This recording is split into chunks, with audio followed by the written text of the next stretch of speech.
Press মিটটো হৈছে যে কিছুমান ব্যক্তিয়ে দুই এজন এইটো ব্যক্তিয়ে আমাৰ সন্মানীয় চিফ মিনিষ্টাৰ ছাৰক আৰু সন্মানীয় আমাৰ CM ডক্টৰ তুলিৰাম ৰংহাং ছাৰক তেওঁলোকে মনে সজা কথাখিনিত আৰু ভিত্তিহীন কথাবিলাক তেওঁলোকে উঠাইছিলে। এইটো আমি ৰাইজক স্পষ্ট কৰিব বিচাৰিছোঁ, কিয়নো আমাৰ চিফ মিনিষ্টাৰ ছাৰে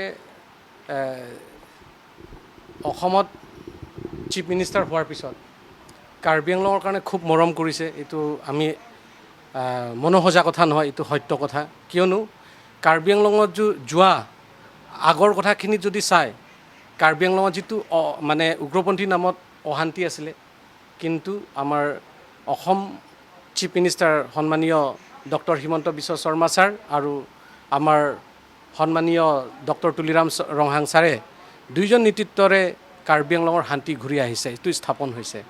আৰু কিছুমান ব্যক্তিয়ে এই শান্তিটো বিনষ্ট কৰিব বিচাৰে। যেনেকৈ PGR VGR কথাটো লৈ পেলাই বহুত জাগাত আলোচনা হৈছে। আলোচনা এটাই জেগাত PGR VGRটো কাক বা ব্যক্তিগতত কাক বা জাতি নামত টাৰ্গেট লৈ পেলাই কৰা নাই। PGR VGRটো কথাটো আছিলে যে PGR VGR যোন জাতি জনগোষ্ঠীবিলাক তাক ভবা কৰি আছে, এইটো আইনৰ ভিত্তিত, আইনৰ জৰিয়তে তেওঁলোকৰ ইলেকশ্যন কৰাৰ যি নিয়ম আছে এইটো আইনৰ ভিত্তিতে কৰা হ'ব। আৰু কিছুমান ব্যক্তিয়ে কৈছে এতিয়াই কৰি দিব লাগে। তেওঁলোকে এতিয়াই জাতিৰ মাজত যিটো সংঘাত সৃষ্টি কৰিব আনা যিটো আমি দেখিবলৈ পাওঁ, যাতে এইটো কাৰ্বি আংলঙৰ অশান্ত যাতে নালাগে, কাৰ্বি আংলং শান্তি থাকিব লাগে। কাৰ্বি আংলং বিভিন্ন জাতি জনগোষ্ঠীৰে যদি ইলেকশ্যন হয়, তেতিয়াহ'লে এইটো PGR VGRৰ নামত যিটো নিয়মত থাকিব, ল' এণ্ড অৰ্ডাৰ হিচাপে যিটো আইনৰ ভিত্তিত থাকিব, সেইটো দ্বাৰাতে হ'ব। কাৰোবাৰ জাতি কাৰোবাৰ কিবা কাৰণে নহয়, এইটো স্পষ্ট। আৰু কিছুমান যিটো কাৰ্বি একতাৰ কথা কৈ আছিলে, তাৰ ইলেকশ্যনৰ কথাও আৰু কাৰ্বি একতাৰ কথা কৈছে। কাৰ্বি একতা নামত কাৰ্বি বিভাজন কৰিব নালাগে। যিহেতু PGR VGRৰ কাৰণেতো কাৰ্বি একতা আৰু গঠন কৰিবলৈ প্ৰয়োজন নাই। কেলে কাৰ্বি আংলং অট'নমাছ কাউন্সিলে বিভিন্ন জাতি জনগোষ্ঠী ঐক্য আৰু সকলো দল সংগঠনবিলাক, ৰুলিং অপজিশ্যনৰ কথা নাই, বিভিন্ন political party, social organisation, cultural organisation, বুদ্ধিজীৱীসকলক নিমন্ত্ৰণ, ছাত্ৰ সংগঠনবিলাকতো নিমন্ত্ৰণ কৰা এটা কমিটি গঠন হৈছে। সেই কমিটিৰ দ্বাৰাই কামটো আগুৱাইছে। তেনে মুহূৰ্ততে যাতে এটা ডিষ্টাৰ্বেণ্ট এটা গ্ৰুপ যিটো সৃষ্টি কৰিছে কাৰ্বি একতা নামত এইটো জেআই গাথাৰ নিজস্বভাৱে কৈছে যে কাৰ্বি একতা নামত তেওঁলোকে কৈছে যে তাত মিটিঙতো যাব নালাগে কথা কৈছে। কাৰ্বি একতা নামত যিটো কমিউনেল যিটো লাইনত আহিছে, এইটোতো হ'ব নালাগে।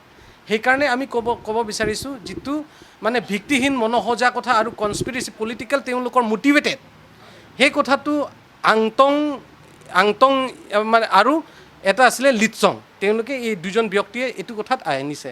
আৰু এটা কথা চিফ মিনিষ্টাৰ ছাৰক আমি এটাই আদৰণি জনাইছোঁ, কাৰ্বি আংলঙৰ আৰু আগুৱাই লৈ যোৱাৰ কাৰণে ছাৰে মৰম কৰিব লাগিব। দুই এজন ব্যক্তিৰ কাৰণে যাতে বেয়া নাপায়, তাৰ কাৰণে আমি ক'ব বিচাৰিছোঁ।